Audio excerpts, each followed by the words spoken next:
thank you for joining us. Thank you for having me. First off, tell us why you've come to Warsaw and what's been your message about your efforts in your local state in Lagos.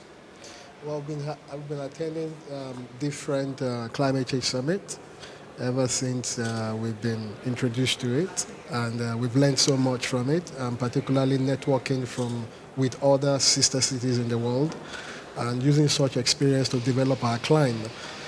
This year we attended the ICLER program, where I was one of the participants at the dialogue at the Jewish-Polish Museum to discuss about our experience and how we've been able to adapt to climate change and, of course, teach our people on mitigation and other sundries.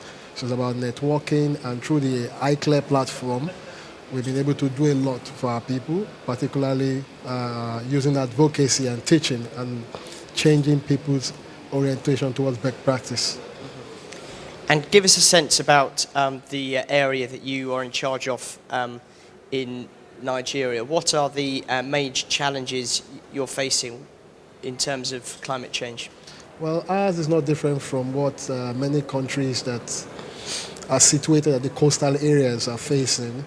Recently, we've been having a high level of sea rise in some part of Lagos. Our local government also has a very long boundary that is very close to the ocean and the lagoon. And whenever we have such high rise in the level of water, we do have some water spilling into the upland. And basically, we've told our people on how to go about it. And at the upland area also, we have an issue of flooding as regards to, drainages being filled up with silt and refuse. And we've taught our people on how to manage their waste, and particularly using recycling as a means of empowerment and also managing the waste. And sorting out their waste also, getting the degradable waste away from the undegradable ones and making positive ends, usage towards it. Lagos is such a huge and iconic city. Are there concerns that people may have to leave parts of it if conditions get worse? Are there concerns about coastal areas? You mentioned the lagoon. Well, I don't see the people of Lagos leaving their area of domain. We must just learn to walk around these issues, and the government of Lagos State is also working seriously to cope with these issues. But again, the question of resource comes to bear. We don't have adequate resources to cope with the sea encroachment, and as you know, it's a major project.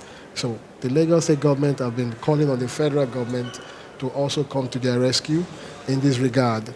But in other climes, the government of Lagos, our local government, have also been working with the people to desist from some practice that can make the environment very prone to bad climate conditions. And in terms of your most effective projects, is there anything you could pinpoint in terms of projects, sustainability projects that you are especially proud of? Our budget mainly is pointed at planting trees. When it comes to mitigation, we planted over 5,000 trees. The government of Lagos State have planted over 1 million trees and all of that. And there are strict laws towards protection of trees.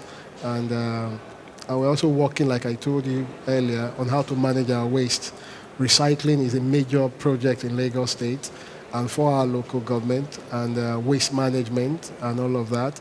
The government of Lagos State have also started getting some biogas from the dump sites, and these gases are also used for domestic purposes and all of these things. And we, on our own, in our local government, have been using bicycles as a means of transportation for generating revenues and all of that. And we are also using solar energy for our security lightings and all of that. And we are about also extending it to our street lightings and for domestic purposes.